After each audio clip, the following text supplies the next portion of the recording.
एक बार की बात है, भगवान श्री कृष्ण जी ने अपनी पत्नी सत्यभामा को पारिजात वृक्ष लाकर दिया था, जिसके चलते सत्यभामा को खुद पर यह घमंड हो गया कि वह श्री कृष्ण की सबसे प्रिय हैं और पूरे लोक में उनसे सुंदर कोई नहीं है। वहीं दूसरी तरफ भगवान विष्णु के सुदर्शन चक्र ने इंद्रदेव के अभिमान को तोड़ा था। इसके अलावा और भी कई बड़े बड़े राक्षसों का नाश किया। ऐसे में सुदर्शन चक्र को खुद पर यह अभिमान हो गया था कि भगवान हर बड्डी बुराई का नाश करने के लिए मेरा ही सहारा लेते हैं, क्योंकि मैं ही पूरे ब्रह्मांड का सबसे शक्तिशाली अस्त्र हूं। मेरे सामने कोई शक्ति नहीं टिक सकती, मेरा सामना कोई नहीं कर सकता। वही विष्णु जी के वाहन गरुण जी को यह अभिमान हो गया था कि भगवान विष्णु मेरे बिना कहीं जाते। मैं ही ब्रह्मांड का अधिक तीव्रवान वाहन हूं। मेरे प्रभु को कहीं भी तुरंत जाना को तो मेरा ही सहारा लेते हैं। सिर्फ यही नहीं, गरुण जी में जन्म से ही अथाह बल था, जिसके चलते आगे चलकर उनमें अपनी ताकत को लेकर यह अभिमान हो गया कि धरती पर उनसे अधिक बलवान कोई नहीं है। तो इन तीनों का घमंड तोड़ने के लिए भगवान श्री कृष्ण ने हनुमान जी का आवाहन, क्योंकि वह जानते थे कि हनुमान जी महादेव के अवतार हैं, उनमें असीमित शक्तियां हैं, अतः इन तीनों का घमंड तोड़ने में सक्षम हैं। हनुमान जी भगवान राम के आशीर्वाद और वरदान स्वरूप धरती पर ही अदृश्य रूप से विचरण करते थे। तब जैसे ही भगवान श्री कृष्ण की पुकार हनुमान जी के कान तक पहुंची, हनुमान जी के मानो रोंगटे खड़े हो गए। हनुमान जी गदगद हो उठे, मानो उन्हें भगवान श्री राम जी ने याद किया हो। तुरंत हनुमान जी तीव्र गति से उड़ते हुए भगवान श्री कृष्ण के पास पहुंच जाते हैं। हनुमान जी जैसे ही आए, वह भगवान श्री कृष्ण के इस अवतार को देख उन्हें पहचान नहीं पाए। तब श्री कृष्ण ने हनुमान जी को अपने द्वापर युग वाले अवतार श्री राम की याद दिलाई और बताया कि मैं ही राम हूं और अब इस त्रेता युग में पाप का नाश करने के लिए फिर से अवतरित हुआ हूं। इस युग में मेरा नाम वासुदेव कृष्ण है। इतना सुनते ही हनुमान जी जय श्री राम का स्मरण करते हुए सर झुकाकर श्री कृष्ण जी को प्रणाम करते हैं। हनुमान कृष्ण जी के सामने आते ही उन्हें प्रणाम करते हैं और तुरंत बोलते हैं, प्रभु क्या आज्ञा है मेरे लिए। तब श्री कृष्ण जी हनुमान जी को बोलते हैं, यहां से एक कोश दूर एक सुंदर वाटिका है, वहां बहुत ही स्वादिष्ट फल लगे हैं, तो तुम जाओ हनुमान, उन फलों का आनंद लो और कुछ मेरे लिए भी ले आना। हनुमान जी तुरंत उसे वाटिका में पहुंच जाते हैं और सुंदर मीठे फलों का आनंद लेते हैं। हनुमान जी अपने वानर और चंचल स्वभाव की वजह से वृक्षों को नुकसान पहुंचाने लगते है। यह खबर आग की तरह द्वारिका नगरी में फैल जाती है कि एक विशाल उद्दंड वानर पूरी वाटिका को तहस नहस कर रहा है। अब यह खबर जैसे ही भगवान श्री कृष्ण तक पहुंचती है, भगवान श्री कृष्ण तुरंत अपने वाहन गरुड़ राज को याद करते हैं और गरुड़ राज तुरंत भगवान श्री कृष्ण के सम्मुख प्रकट हो जाते हैं। भगवान श्री कृष्ण जी गरुड़ को आदेश देते हुए कहते हैं कि द्वारिका की सुंदर वाटिका में एक विशाल मायावी वानर घुस आया है। वह बहुत ही उद्दंड मचा रहा है। उसे तुरंत बंदी बनाकर मेरे सामने ले आओ, अपने साथ कुछ सैनिक भी ले जाओ। यह सुन गरुड़ राज कहते हैं, प्रभु वानर के लिए मैं अकेला ही काफी हूं, भला सैनिकों की क्या जरूरत, अब आप आज्ञा दें। महाराज यह सुन श्री कृष्णा मुस्कुरा देते हैं और बोलते हैं, जैसी आपकी इच्छा। अब गरुड़ जी तुरंत अपने तीव्र गति से वाटिका में पहुंच जाते हैं और हनुमान जी को बोलते हैं, चलो तुम्हें श्री कृष्ण जी ने तत्काल में बुलाया है। यह सुन हनुमान जी बोलते हैं, मैं किसी कृष्ण को नहीं जानता। यह सुन गरुड़ जी क्रोधित हो उठते हैं और हनुमान जी पर अपने अस्त्रों से प्रहार कर देते हैं। हनुमान जी आसानी से उनके हर प्रहार को बीफल कर देते हैं, फिर अपनी पूंछ को विशाल करके गरुड़ जी को उसी में लपेट लेते हैं।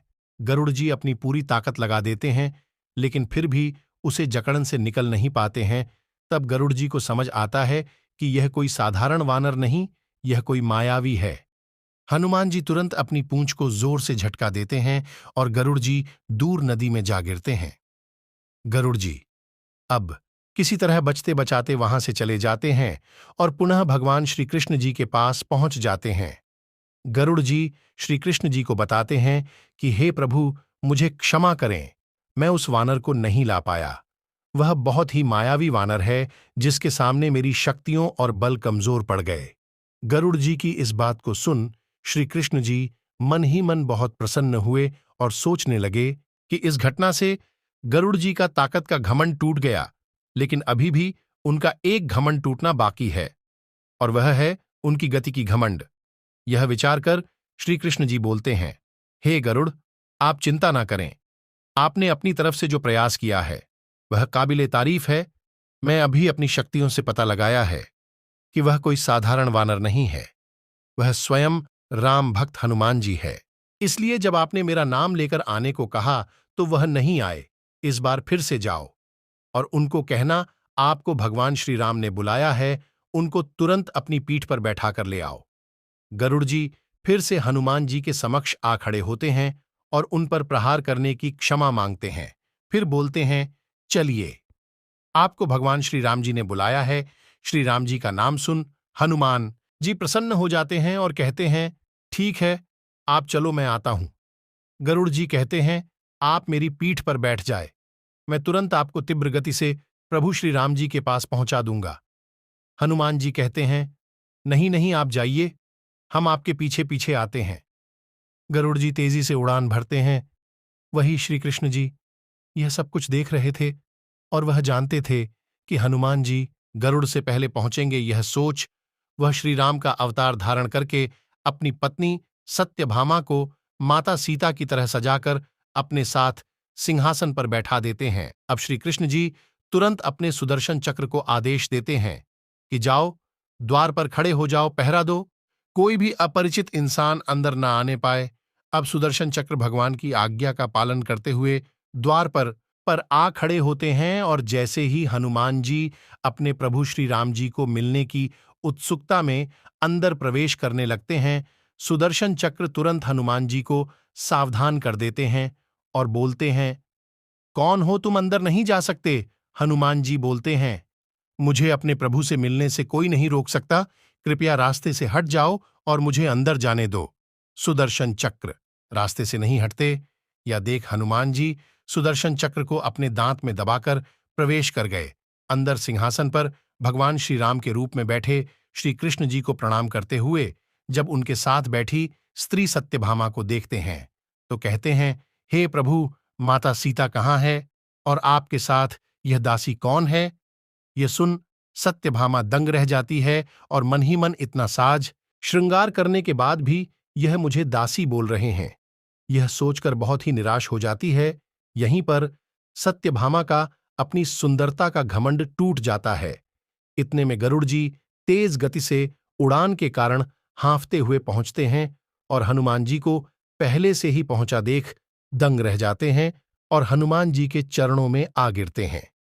इस तरह गरुड़ जी का तेज गति और बल का घमंड चूर चूर हो जाता है।